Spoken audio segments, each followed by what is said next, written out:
कहता है एक भारी वस्तु हल्की वस्तु के मुकाबले तेजी से क्यों नहीं गिरती। इस क्वेश्चन पर हम लोग एक चर्चा करने जा रहे हैं। देखो जरा सा तुमको बता दें कि गुरुत्वाकर्षण बल जो F लगता है ना, ठीक है, वो F is equal to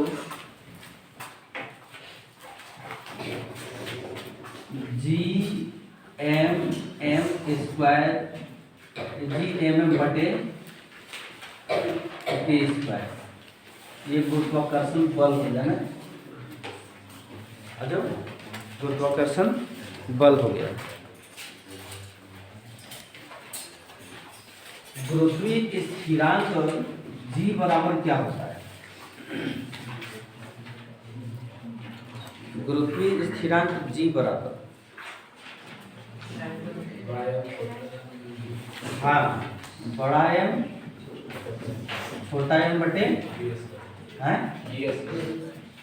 D²। ये होता है तुम्हारे बुक में, ऐसा समीकरण है, देख लो, है ना। G यानी गुरुत्वीय स्थिरांक इज इक्वल टू MM बटे D²,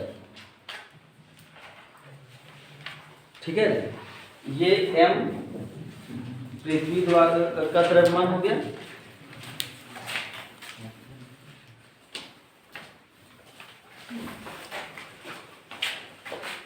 वो असल बात ये था, क्या था जानते हो कि F is equal to mg होता है। उस समय लिखे थे जब G का मान निर्धारण किए थे उस समय, तो GM बटे D², ठीक है।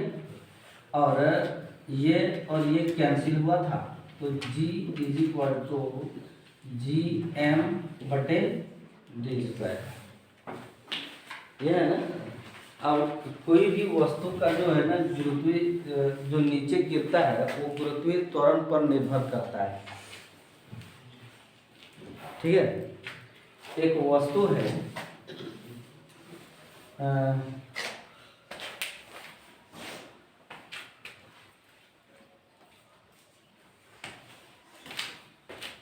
एक वस्तु हल्की वस्तु है,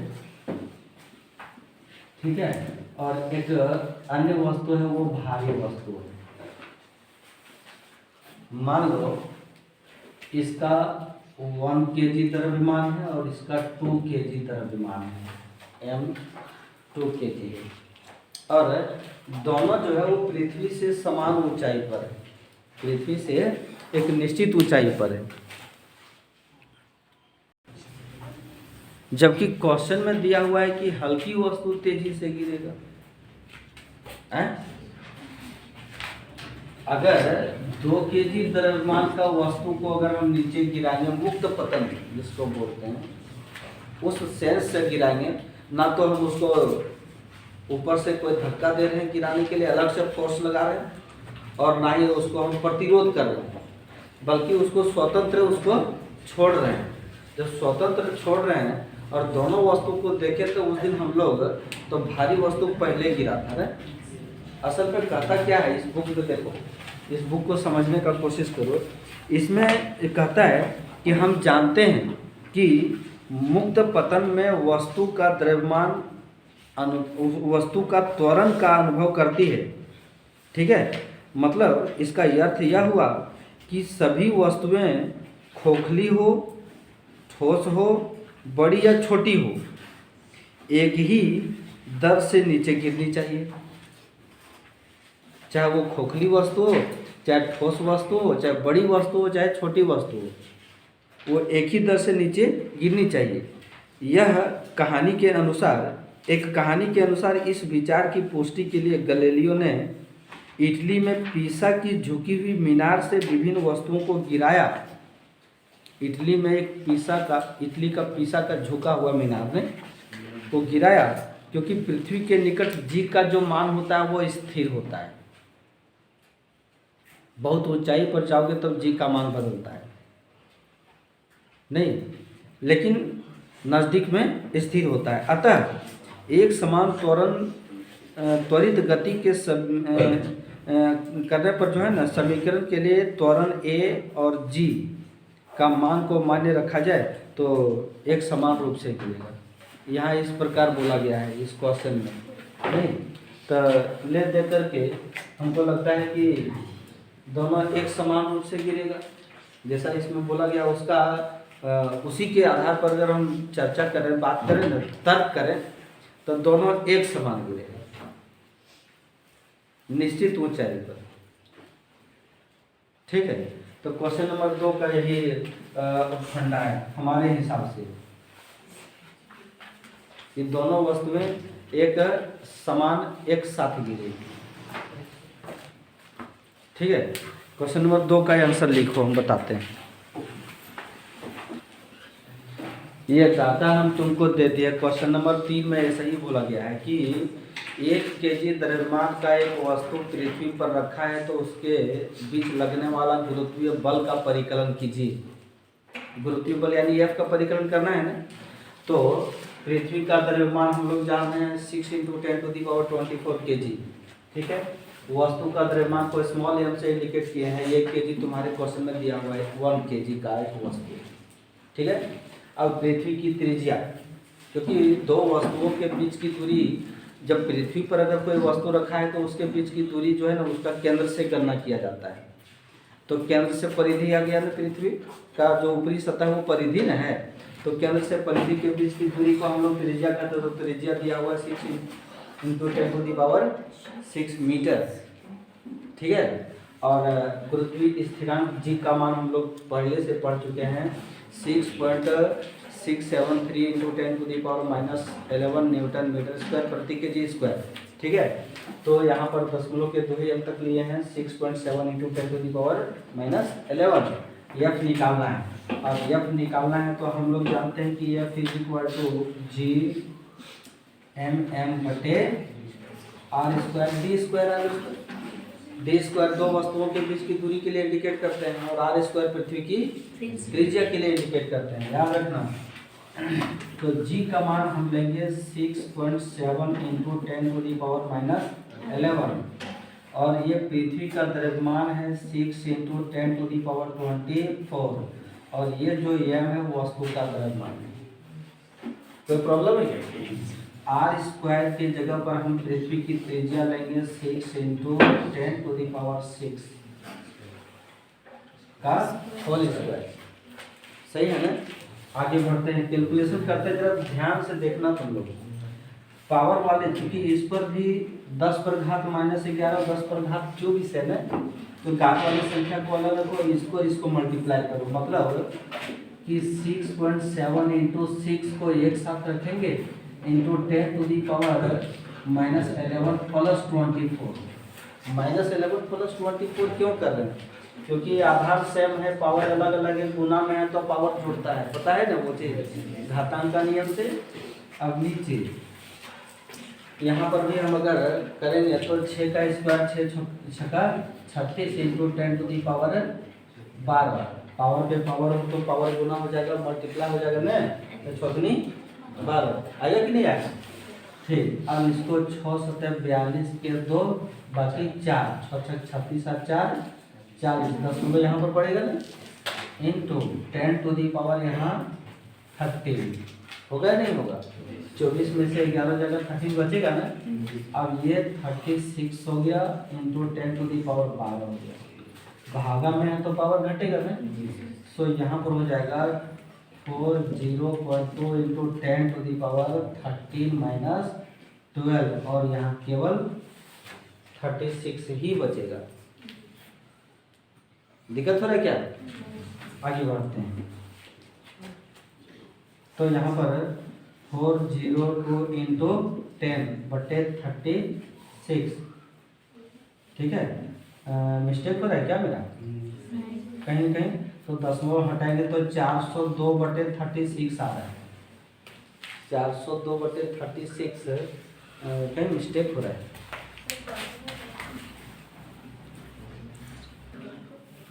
पृथ्वी की त्रिज्या जो है वो हम लोग मिस्टेक कर रहे थे, 6.4 × 10⁻6 होगा, तो हम इसको करेक्शन कर दे रहे हैं। यहाँ से 6.4 हो गया ना, तो मल्टीप्लाई किए इस तरह से, तो यहाँ 0.2 अंक के बाद आएगा कि नहीं? तो यहाँ से हमको सुधारना चाहिए, तो हो जाएगा 40.96 नहीं, और यहाँ भी हो जाएगा 40.96। एक जरा सा मिस्टेक करने से देखो यही परेशानी, हमको यहीं से लगने लगा कि हम क्वेश्चन में हमारा कहीं मिस्टेक हो रहा है। तो देखिए कैलकुलेशन सही कर रहे हैं, तो मान जरूरी है याद रखना भाई। 96 इतना हो गया कि नहीं? 40.96, इसका भी आंसर आएगा 9.8 आएगा। और हम देखें कि यहाँ 9.8 याद नहीं रहा है, तो याद है हमको आंसर ना, तब लगने लगा कि हम गलती कर रहे हैं कहीं तो।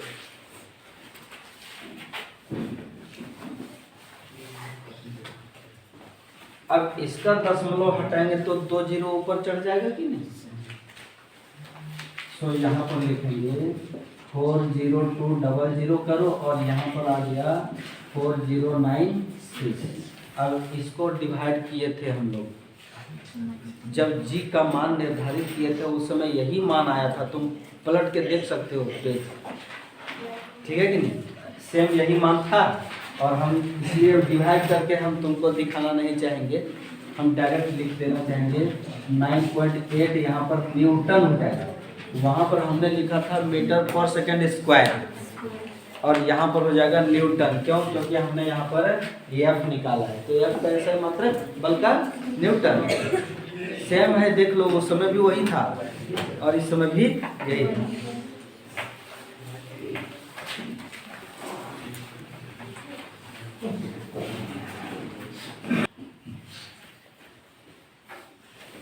क्वेश्चन नंबर 4, 3 के बाद 4 में कैलकुलेशन नहीं है।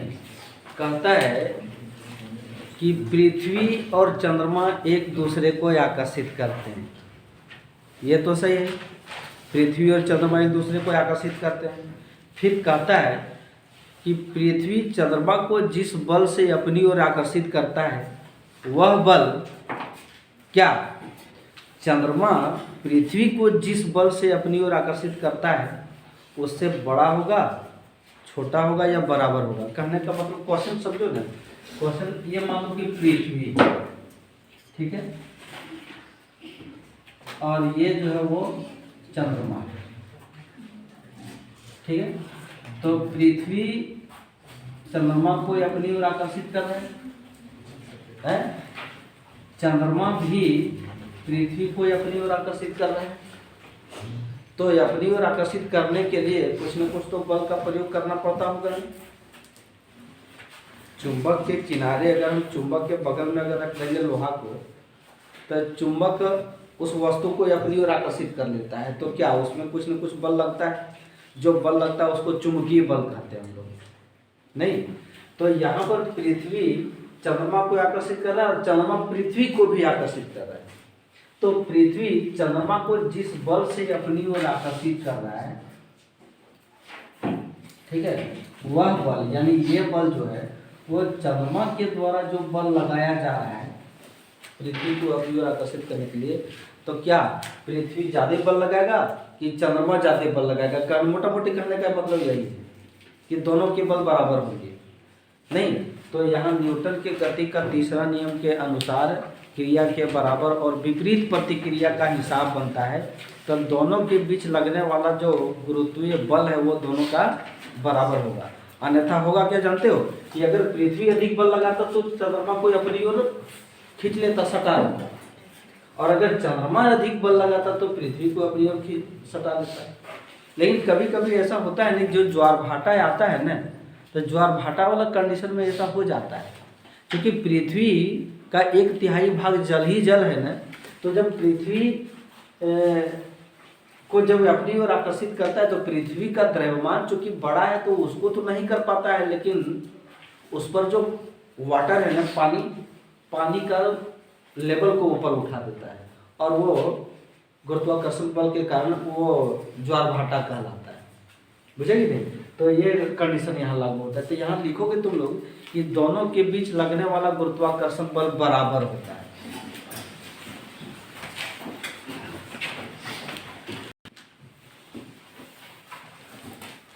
देखो क्वेश्चन नंबर 5 में कहता है कि यदि चंद्रमा पृथ्वी को अपनी ओर आकर्षित करता है तो पृथ्वी चंद्रमा की ओर क्यों नहीं गति करता, मैंने चंद्रमा के तरफ क्यों नहीं चला जाता है। तो सीधा सा इसमें एग्जाम्पल है कि चूंकि पृथ्वी का जो द्रव्यमान है वो चंद्रमा के द्रव्यमान की अपेक्षा काफ़ी अधिक है। तुमको उस समय बताए थे कि 100 गुना होता है लगभग, हैं। पृथ्वी का जो द्रव्यमान है वो चंद्रमा के द्रव्यमान का 100 गुना होता है। इतना भारी भरकम वस्तु को अपनी ओर खींचने में तो काफ़ी समय बल लगेगा ना, इसीलिए गति नहीं करता है। तो इसमें लिखो ना कि चंद्रमा पृथ्वी को आकर्षित करती है, करता है, चंद्रमा पृथ्वी को आकर्षित करता है, पृथ्वी को आकर्षित करता है। चूंकि पृथ्वी का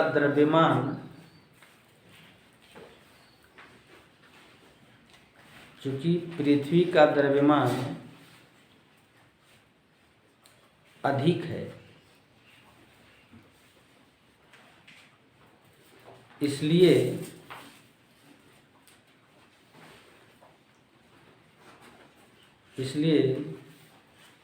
पृथ्वी चंद्रमा की ओर गति नहीं करती है।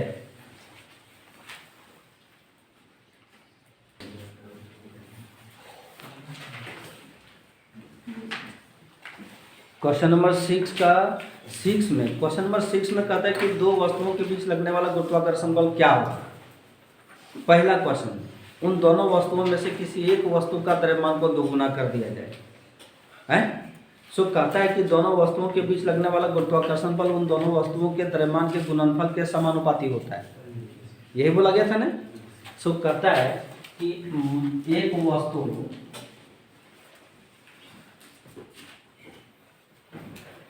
हम इसको कैपिटल एम कहते हैं और एक अन्य वस्तु इसको स्मॉल एम कहते हैं। इन दोनों वस्तुओं का द्रव्यमान को अभी छोड़ो, इसके बीच लगने वाला गुरुत्वाकर्षण बल F = G m/m, ये हम लोग पढ़े थे ना। G = m/m समानुपाती होता है। तो G दिक्कत है क्या? अरे ऐसे हम लोग नहीं पढ़े थे, F समानुपाती m समीकरण एक रखे थे ना। तो ये समानुपाती को साइन को हटा करके गुरुत्वीय स्थिरांक G का मान दिए थे। हाँ, अब कहता है कि एक वस्तु का द्रव्यमान को दोगुना कर दिया जाए। मान लो कि इस वस्तु का द्रव्यमान को हम दोगुना कर दिया जाए, करते हैं नहीं, वस्तु ये और वस्तु ये बी, वस्तु बी का द्रव्यमान दोगुना करने पर अब नया द्रव्यमान जो हो गया वो 2m हो गया। पहले m था, दोगुना कर दिया तो 2m हो गया। अब इसके बीच लगने वाला गुरुत्वाकर्षण बल F डैश करेंगे, नया बल लगेगा ना, = Gm × 2m। इसका द्रव्यमान वही है, इसके द्रव्यमान को हम दोगुना किया तो 2m होगा ना। F डैश = 2Gmm, समीकरण 2 करो। अब यहाँ पर लिखेंगे समीकरण 1 और 2 से, ठीक है। F/F डैश = Gmm, ये पूरा फैक्टर कटेगा तो यहाँ पर हो जाएगा F/F डैश = 1/2। तो नया गुरुत्वाकर्षण बल क्या है, F डैश है ना, तो यह 2F हो जाएगा। कहने का मतलब कि पुराने गुरुत्वाकर्षण बल का 2 गुना हो जाएगा। पुराना गुरुत्वाकर्षण बल F था, जब वस्तु के द्रव्यमान को 2 गुना किए तो नया गुरुत्वाकर्षण बल F डैश जो हुआ वो पुराने गुरुत्वाकर्षण बल का 2 गुना हो जाएगा। तो गुरुत्वाकर्षण बल लिखेंगे यहाँ पर, गुरुत्वाकर्षण बल दोगुना हो जाएगा। तो हो गया, पहला कंप्लीट हो गया इसमें। अब इसका दूसरा देखेंगे, पहले उतार लो इसको। यहाँ पर जो है ना थोड़ा सा और हम शॉर्ट चल सकते थे। कैसे जानते हो कि ये देखो ना, ये समीकरण को नहीं अगर हम करते हैं यहाँ पर इस रूप में, तो f dash is equal to 2, ये वाला जो मान है ना वो इस मान से टेली कर रहा है ना, GMM इज इक्वल टू क्या है f, तो 2f सीधे हम यहाँ कर देते। उस दिन तुम लोग भी तो बोले थे ना हमको, तो ऐसा कर दीजिए, हमको उधर बताने की जरूरत नहीं पड़ता। तो ये वाला चीज़ को हम यहीं पर लिख दिया होते, ये वाला काम कर सकते हैं, ठीक है। अब इसके बाद जो है ना हम लोग इसका दूसरा क्वेश्चन में चलते हैं। इसको पॉज करो पहले, जल्दी जल्दी थोड़ा बताना चाह रहे हैं हम। क्वेश्चन नंबर 2 में कहता है कि दोनों वस्तुओं के बीच की दूरी को दुगुनी कर दिया जाए एक बार, और एक बार तिगुनी कर दिया जाए। तो अच्छा, दोनों वस्तुओं के बीच की दूरी अभी d है नहीं, तो अभी के टाइम में इसका गुरुत्वाकर्षण बल जो होगा वो G/d² होगा, हैं? इसको यही G/d², हैं? अब दोनों वस्तुओं के बीच की दूरी दुगुनी कर दिया जाए। दोनों वस्तुओं के बीच की दूरी दोगुनी करने पर दूरी अगर क्या हो जाएगा, 2d हो जाएगा, है? जब 2d हो जाएगा तो F1 इज इक्वल टू, जो नया गुरुत्वाकर्षण बल अब जो होगा वो हो जाएगा G/2d का स्क्वायर। क्लियर? तो F1 is equal to G/4d², है? आगे कैलकुलेशन बड़ा नहीं करेंगे, यहाँ पर देखो क्या है, तो 1/4 इंटू एफ, 1/4 इंटू एफ करेंगे तो क्या हो जाएगा, चौथाई। माने F1 is equal to F/4, माने नया गुरुत्वाकर्षण बल जो होगा वो पुराने गुरुत्वाकर्षण बल का चौथाई हो जाएगा। दिक्कत है क्या? आगे कैलकुलेशन को छोटा करके हम तो यहाँ लिखोगे चौथाई होगा। लेकिन अगर कहता है कि दोनों वस्तुओं के बीच की दूरी को 3 गुनी कर दी जाए, तुम्हारी बुक में तो लिखा है, ठीक है। लिखेंगे दोनों वस्तुओं के बीच की दूरी 3 गुनी, हैंड राइटिंग मेरा ठीक नहीं बन है, जल्दी जल्दी लिखने चलते क्योंकि घड़ी भी देख रहे हैं, 3 गुनी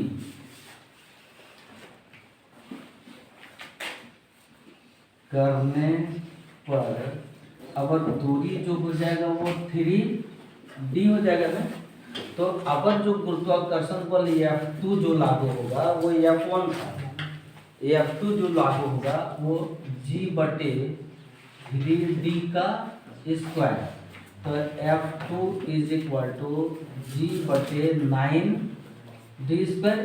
फिर ये G/d² हम फिर यहाँ से लेंगे, तब F2 is equal to 1/9 into F करेंगे ना।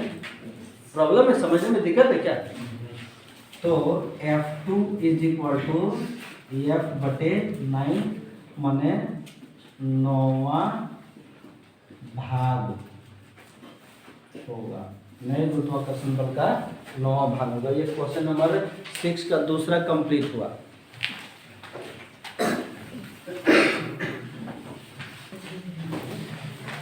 इसका 6 का 3 में कहता है अगर दोनों वस्तुओं का द्रव्यमान को 2 गुना कर दिया जाए, अभी दोनों वस्तु का द्रव्यमान एक एम है और एक स्मॉल एम है ना, तो इसके बीच लगने वाला जो गुरुत्वाकर्षण बल है वो F is equal to G M into M, यही होगा।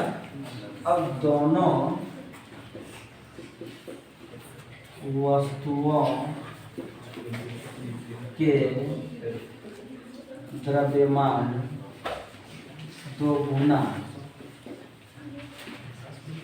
करने पर, इसको हम मिटा दें, मिटा दें।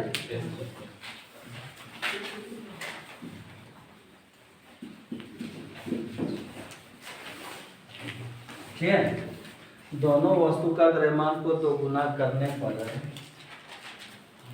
क्रमशः पहला वस्तु इज इक्वल टू 2m और दूसरा वस्तु is equal to 2m small m। ठीक है, अब इसके बीच लगने वाला गुरुत्वाकर्षण बल या डैश किए is equal to G 2m into 2m, तो F dash is equal to 2 दूनी 4 जी एम एम, यही है ना। अब यहाँ पर समीकरण 1 में देखो G M M is equal to क्या एफ है ना, तो F dash is equal to 4f यानी चौगुना हो जाएगा। बस यही है तुम्हारा क्वेश्चन नंबर 6 का फाइनल